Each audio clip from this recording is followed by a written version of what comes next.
So that thing is wide open. And right now they're the 7th seed, which means they're the 3rd wild card team. And 9 weeks in, they're back in the playoff hunt, which is where I thought they'd be from the start. It took them half the season to get there, but oh well, so be it.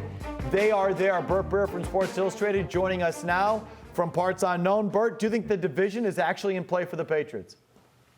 I mean, the Bills keep playing this way, it is. The Bills have a serious identity problem now, Felger. I just look at it and I see a team that's fallen way too far in love with its quarterback. And it doesn't mean Josh Allen can't play, but this is a team that's won over the last few years by being very balanced, a team that's got good players across the board, and they still have a roster that's capable of being that way. They're one of the best defenses in the league through 2 months, but the last few weeks they've again fallen in love with the passing game. And if you look at it today, they ran the ball in a 9-6 game just 14 times, and 5 of those 14 carries were Josh Allen himself. And so I think part of this is going to be the Bills sort of recalibrating who they are and going back to the formula that got them there, because I think they become way too pass happy.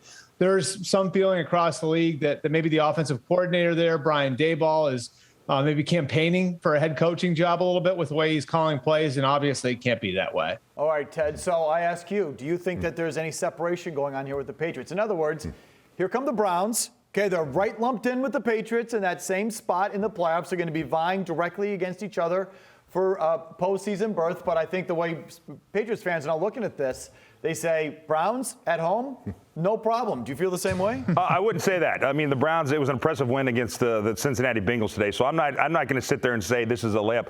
But I do feel like the Patriots have figured some things out. So I'm a lot more confident going into this game against the Browns than I would have been before this past week. So, look, this is a team that can run the ball very, very well. The Patriots have done better against stopping the run, but I still don't think they're a dominating run defense. So they can have issues with the Browns. But overall, I just think that all the teams in the AFC that we thought were going to be, dominant teams have fallen back, and that gives me a lot of hope, and really more hope more than anything for this team moving forward. Meanwhile, the Browns have shown that they are a better team without Odell Beckham, who they have just released, and he is now on the street, and he has been linked to the Patriots. Bert, what do you know about Odell Beckham? Do you think he's a possibility here with the Patriots?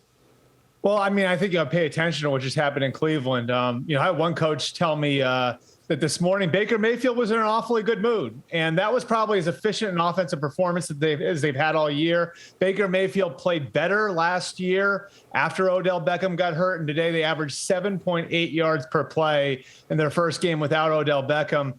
I mean, Mike, and I think I'm speaking your language here, I wouldn't touch Odell Beckham if I'm the Patriots. And I know there's a relationship there between him and Belichick. And there's even a guy in the front office, an Elliott Wolf, who was the assistant GM when Cleveland traded for Odell Beckham. But to me, like, if there's one primary similarity between Tom Brady and Mac Jones, it's that they're at their best when they're playing point guard out there, when all 5 guys are alive and they're out. And you can remember in 2010 when the Patriots traded away Randy Moss and brought in Deion Branch, and all of a sudden Tom Brady was Tom Brady again, won the MVP. I think it's the same sort of thing. They didn't want Brady looking over to one side every 3 or 4 plays to make sure one guy was happy. I think the way Mac Jones has come along, the way he's sort of evolved his game over the first 2 months of the season, I think throwing Odell Beckham in there could have like a poisonous effect almost, where you don't want your young quarterback having a player in the huddle that he feels like he's got to placate on a constant basis. Yeah, Ted, if Odell Beckham has a problem with not getting the ball in Cleveland, wait till he comes here and receivers combined, I think, today for 4 catches on the entire day. Yeah. I don't think it's a fit, but I can't rule anything out with Bill and, the way he does his personnel. Yeah, it's here. I heard from somebody that knows Odell that he wants to go somewhere warm and where they have an accomplished established quarterback. So that counts. That doesn't count. But I tell you what, though, here's the thing. I can see Odell Beckham at this point in his career. It sounds like he just wants to win, and he wants to be he hasn't had good coaching since Tom Coughlin drafted him many, many years ago. So maybe, just maybe, Michael, he will buy in, sacrifice, and change his ways for the winning ways and come here. Okay. Meanwhile, talk about more contract issues. It's coming for J.C. Jackson, because he's putting some stuff on tape now. He's making big plays. He had 2 interceptions today. He now has 5 on the year. He's got that pick 6. Here's Bill Belichick after the game when asked how Jackson played so well, coming off a week where he missed a couple of practices due to illness. Yeah, I talked to him about that. I hope that's not a sign of things to come, think that we don't have to practice and then go out there and, be a star of the game. Well, it's all fun and games now, Bert, because J.C. Jackson hasn't asked him for any money. That's right. But, we're looking at Stephon Gilmore on the other side of the field today. This guy's next. He's playing himself into that next big contract.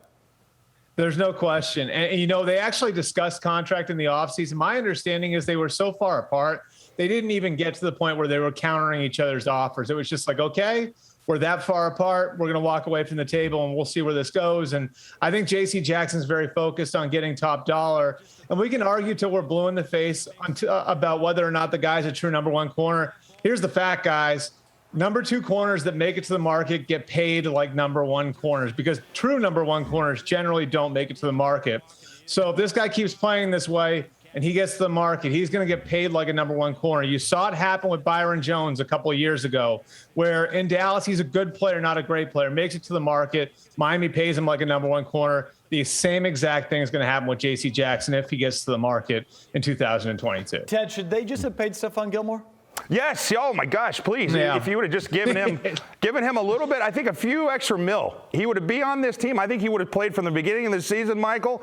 And I think this team is 7-2 instead of 5-4. So yes, I think they should have paid him, because I think he would have been the difference in winning against Tampa Bay and Dallas this year.